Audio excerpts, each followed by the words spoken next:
Shannon Petrovich with Therapist Talks, the myths and the truth around self-esteem. Back in the 80s, there was this whole self-esteem movement that honestly really made a mess of things.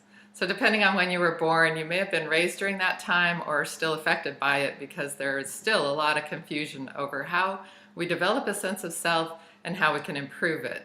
In this video, we'll talk about the myths and the truth around a healthier sense of self. The myths. Number one is saying over and over again in the mirror, "I like myself.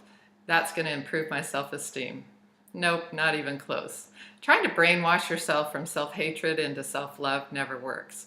While we're standing there staring at ourselves, we're usually arguing inside our head, then trying harder to drown out that ugly voice, then arguing harder, then getting discouraged that we can't even do that right, and hating ourselves even more.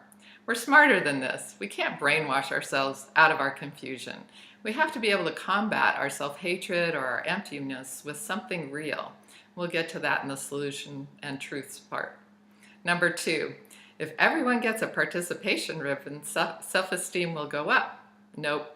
This again was part of the self-esteem movement, and it was a giant flop. It didn't improve kids' self-esteem, and it did water down the experience our kids were having. More importantly, it hampered their ability to learn or grow or become resilient.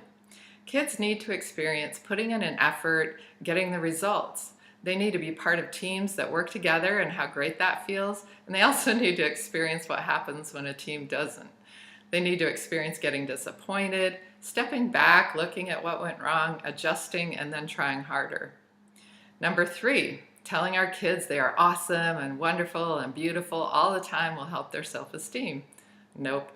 It makes them arrogant and distant from others, and it gives them nothing in the way of helping them to know who they are and what their lives are about. This is probably one of the most damaging myths, as it so confuses our kids, and it actually makes them feel empty inside. Kids need to understand themselves in the context of others, within their family, the community, their school or church, or other social interactions. They need to feel a part of things, which includes doing chores to help clean up the regular messes families make. They need to learn sharing with a sibling or friend, to know they're not always the center of attention by letting mom and dad have their couple time, being humble and polite by saying please and thank you and I'm sorry.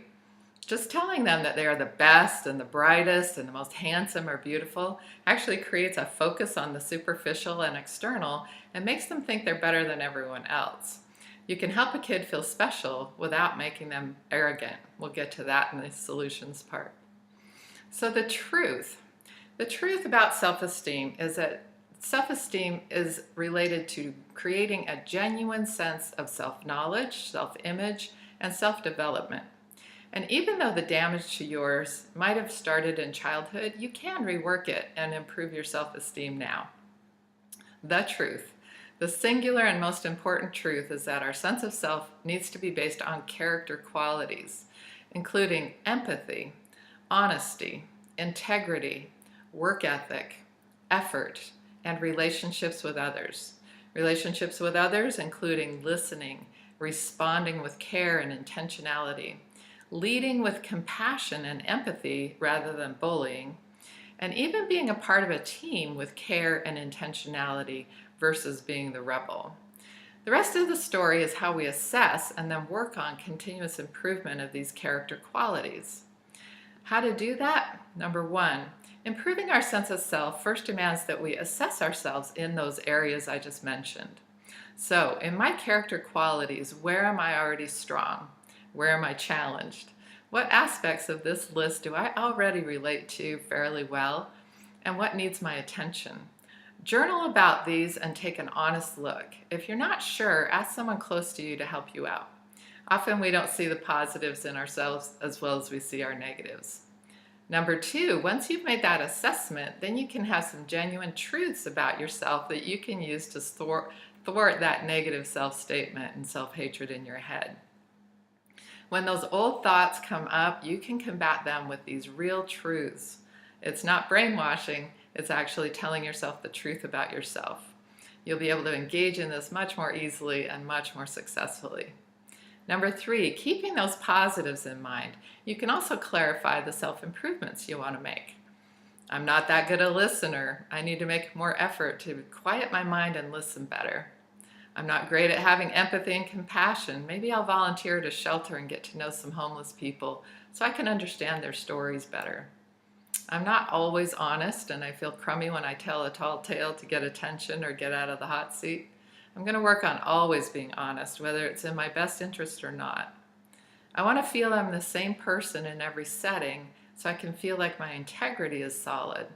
I'm going to pay attention to being the same in every setting, not being a chameleon.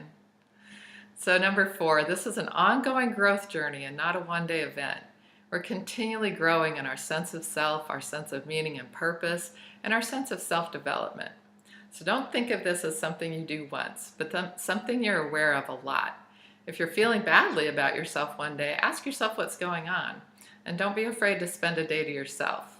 Go back over your self-assessment and just be quiet. See my video called JOMO, The Joy of Missing Out. If you're a parent, number 5, if you're a parent, please notice and praise and encourage character qualities, including effort, honesty, caring, kindness, determination, listening, compassion, and genuineness. If you've appreciated this video, please hit like and share with your social media, and also subscribe to this channel so you'll know when something new is coming out. Thank you for listening and have a wonderful day.